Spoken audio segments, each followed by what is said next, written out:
La leyenda del cofre de Perote. En lo más profundo de las montañas de Veracruz se ocultaba un misterio ancestral conocido como el cofre de Perote. Según la leyenda, este cofre estaba lleno de tesoros ocultos y poderes oscuros que habían sido enterrados por una antigua secta de brujos. Se decía que aquellos que se atrevían a buscar el cofre eran acechados por espíritus vengativos y condenados a sufrir una horrenda maldición.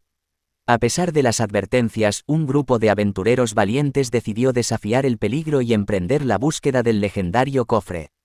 Guiados por mapas antiguos y relatos de la tradición oral, los aventureros se adentraron en los bosques oscuros y retorcidos que rodeaban el monte Perote. El aire estaba cargado de una energía inquietante, y los susurros de los árboles parecían advertirles sobre el peligro que les esperaba. Tras horas de búsqueda, finalmente encontraron una cueva oculta al pie de una cascada. Sabían que estaban cerca de su objetivo. Con linternas en mano, se adentraron en la oscuridad de la cueva, cada paso lleno de anticipación y temor.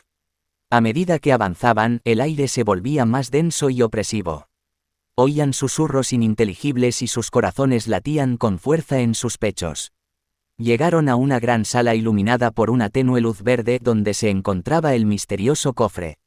Sin embargo, antes de que pudieran acercarse, los espíritus vengativos se manifestaron.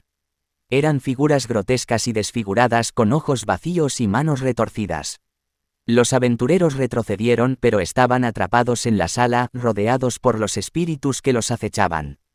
La líder del grupo, llamada Sofía, recordó una antigua oración de protección que había escuchado. Reuniendo todas sus fuerzas, recitó la oración en voz alta, invocando la luz divina para enfrentar a los espíritus malignos. Los espíritus se retorcieron y gritaron de dolor, permitiendo a los aventureros escapar. Corrieron fuera de la cueva, dejando atrás el cofre y los tesoros que contenía. Sabían que el precio de la codicia era demasiado alto y que la maldición del cofre era real.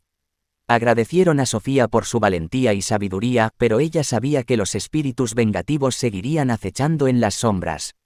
La leyenda del cofre de Perote es un recordatorio escalofriante de que el ansia de riquezas puede llevarnos a enfrentar peligros sobrenaturales. Los tesoros ocultos pueden ser tentadores, pero el precio que se paga por ellos puede ser más alto de lo que uno puede imaginar.